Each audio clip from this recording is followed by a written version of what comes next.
Hello friends, இன்றைக்கி பார்த்திங்கன்னா morning lunch back பண்ணியாச்சு. பெப்பர் சாதம், தேங்காய் சாதம் அண்டு முந்திரி பொரியல் இதுதான்.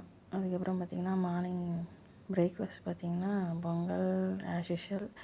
பொங்கல், சட்னி, முளைக்கட்டின பயிறு, இது எனக்கு இதுதான். அதுக்கப்புறம் கூட 2 டேட்ஸு இதை சாப்பிட்டுட்டு, இந்த முளைக்கட்டின பயிரெல்லாம் எப்படி சாப்பிட்றேன்னா இந்த சட்னியோட மிக்ஸ் பண்ணி சாப்பிட்டு தான் உள்ளே தள்ளுறேன். அப்படி தான் சாப்பிட முடியுது, வெறுமனே சாப்பிட முடியல. அதுக்கப்புறம் பார்த்திங்கன்னா சந்தைக்கு போயாச்சு. சந்தைக்கு போயிட்டு பார்த்திங்கன்னா ரொம்ப நாளாக இந்த ட்ராகன் ஃப்ரூட் வாங்கணுன்னு ஆசை. அதனால் சாத்துக்குடியும் ட்ராகன் ஃப்ரூட்டை வாங்கிட்டு மார்க்கெட்டில் அப்படியே சுற்றி பார்த்து இவ்வளோ காய்கறியாக வாங்க முடியாது. அதனால சொல்லிட்டு ஒரு வாரத்துக்கான காய்கறியை மட்டும் வாங்கிட்டு வந்து புளிச்சக்கீரை செஞ்சு டயர்டாகிடுச்சுன்றதால சந்தைக்கு போன டயர்டில் அந்த வீடியோ எடுக்கல. அதையும் சாப்பிட்டுட்டு மதியம் லஞ்சையும் சாப்பிட்டுட்டு ஈவினிங் வந்து பார்த்திங்கன்னா ஃபுல்காவும் பட்டர் சிக்கனும் சாப்பிட்டோம். இதான் எங்களோட ஃபுட் இன்றைக்கி.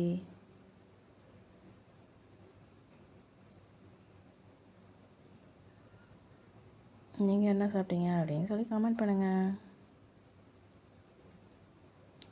ஓகே, பாய்.